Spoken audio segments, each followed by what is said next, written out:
Mariefiebach of FeedYourFamilyTonight.com, and today we're making chicken salad.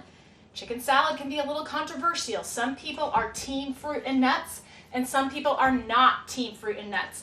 I happen to be a big fan of fruit and nuts and lots of different textures in my chicken salad, and so that's how we're going to make it today. I'm started off with a 1/4 cup of sour cream and a 1/4 cup of mayonnaise. And to that, I'm going to add a 1/2 teaspoon of curry powder, and then 1 teaspoon of sugar. I also add salt and pepper, but I know that this chicken that I cooked is extra salty. You can put about a 1/2 teaspoon of salt, but again, I know this is extra salty, so I'm just going to put a little pinch of salt in because I don't want the overall chicken salad to be too salty. And then pepper's kind of to taste, usually about a 1/4 teaspoon of pepper. And again, you can mix this up and taste it and add a little more salt and pepper at the end, but it's harder to take it out, so start with a little less and add after you've mixed it. So I'm going to mix this together, and I'm going to add a tablespoon of lemon juice to this. That's going to thin it out. It's also going to give it a little bit of acid, which is going to brighten this chicken salad up and kind of make it pop in your mouth. I like a little bit of acid in my chicken salad. Once the sauce is made, then we're going to start going to the fillings. I like a lot of crunchy and chewy things, and the first thing I'm going to put in is about a 1/2 cup of celery, which is 2 large ribs of celery, and I like it sliced really finely, and so I'm going to chop this up extra fine so that we have nice little pieces of celery in the chicken salad.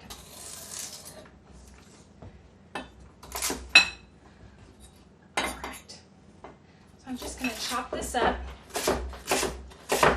and I'm going to add it to the chicken salad.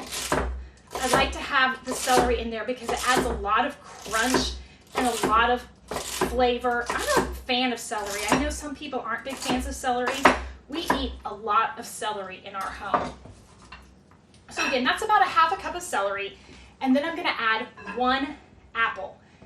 You can use any kind of apple that you have on hand. This one happens to be a Gala apple, but you could use a Fuji or a Honey Crisp, or you could even use like a green apple, and that would make it a little bit tart, but would add a lot of nice flavor. I like to keep the skin on because it adds some color to the chicken salad too.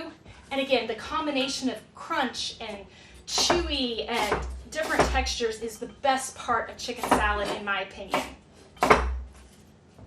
Once I get this apple chopped up, we're going to add some toasted nuts. Today I'm using pecans, and I just toast these in the microwave.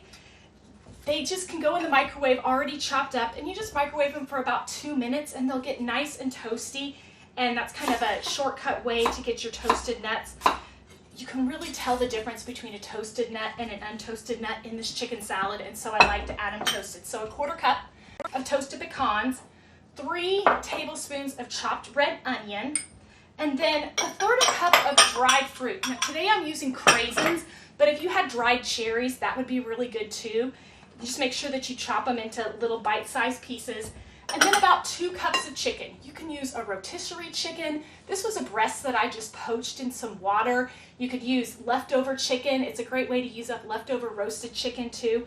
And you're just gonna mix this all together.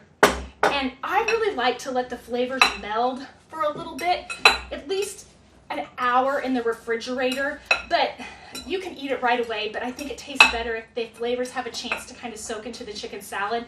And then you can serve it over lettuce, or you could serve it with a croissant, like a sandwich. Chicken salad really is kind of versatile, and it makes just a nice, fresh meal that you can serve for dinner or lunch, kind of a change of pace. So this is my fruit and nut chicken salad, and again here I'm just going to serve it on some lettuce cups. You can find the full recipe at FeedYourFamilyTonight.com, or check me out in the Feed Your Family Tonight Facebook group.